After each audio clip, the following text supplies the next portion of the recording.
आमदार रवी राणा यांनी स्टेटमेंट केलेलं आहे की बनवरीराज यांची तिकीट जे आहे ते मी कापलेली आहे आणि पुढच्या वेळी मात्र दिवसा मतदारसंघात बदल होईल। या मताशी तुम्ही जिल्हाध्यक्ष म्हणून तुमचं काय मत आहे, सहमत आहात? आणि पक्षाच्या तिकिटाच्या बाबतीत बाहेरच्या इतर पक्षाची तर जाऊच द्या, पण पक्षांची जी आमचे शीर्षस्थ नेते आहेत त्यांचेही आजपर्यंतचे हेच स्टेटमेंट आहे, मग ते देवेंद्रजी असतील की माननीय मोदीजी असतील किंवा प्रदेशाध्यक्ष कोणीही असो, त्या सगळ्यांनी आजपर्यंतही प्रत्येक वेळी हे सांगितलेलंच आहे की पक्षाची तिकीट ही पार्लमेंटरी बोर्डामध्येच फिक्स होते।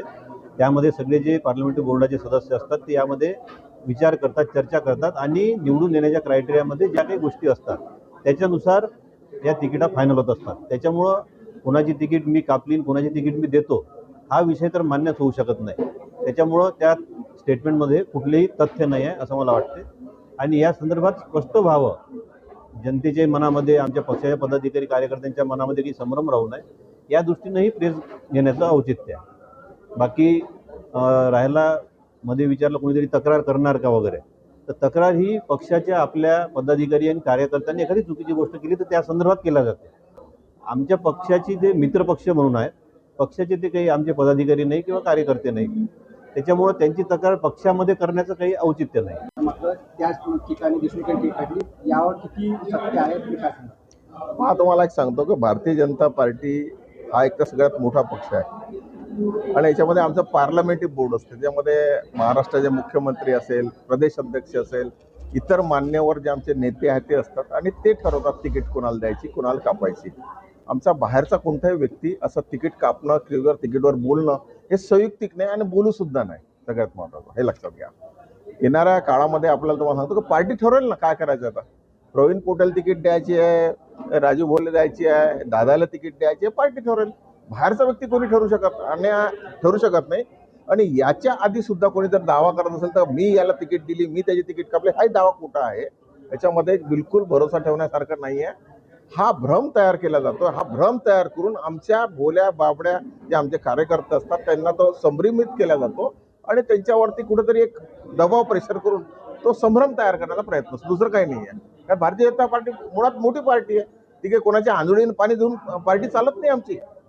आणि आता इतिहास आहे ना, इतिहास आहे, तुम्हाला सांगतो की भारतीय जनता पार्टी घरच्या शिदोऱ्या आणून ही पार्टी मोठी केलेली पार्टी आहे। त्यामुळे तुम्हाला सांगतो की ही पार्टी कोणाच्या बोलण्याने चालत नाही। याच्यामध्ये आमचे नेते, वरिष्ठ नेते आहेत, पार्लमेंटरी बोर्ड आहे, त्यानुसार सगळ्या गोष्टी चालतात। आणि जर कोणी तुम्हाला सांगतो की भारतीय जनता पार्टीच्या याच्यावर जर कोणी बोट ठेवत असेल तर अमरावती शहरातला एकूण एक कार्यकर्ता, पदाधिकारी, आमदार, खासदार सगळे एका ठिकाणी येऊन एकाच मंचावर येऊन त्याचं उत्तर देऊ शकतो आम्ही। जेव्हा आमच्याच भरोशावर तुमची पार्टी चालते आहे, याचा तुम्ही थोडंसं भान ठेवलं पाहिजे।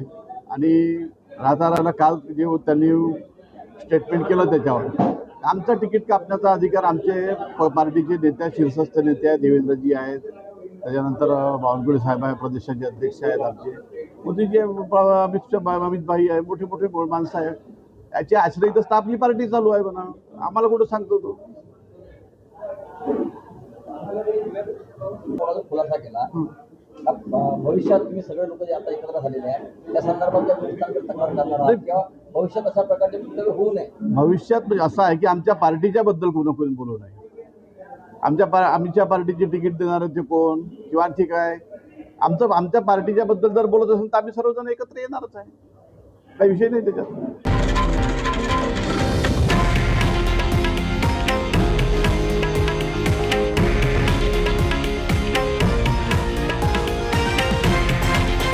हे आहे देशातील नंबर 1 न्यूज नेटवर्क आणि आपण पाहत आहात TV9 मराठी, एकमेव।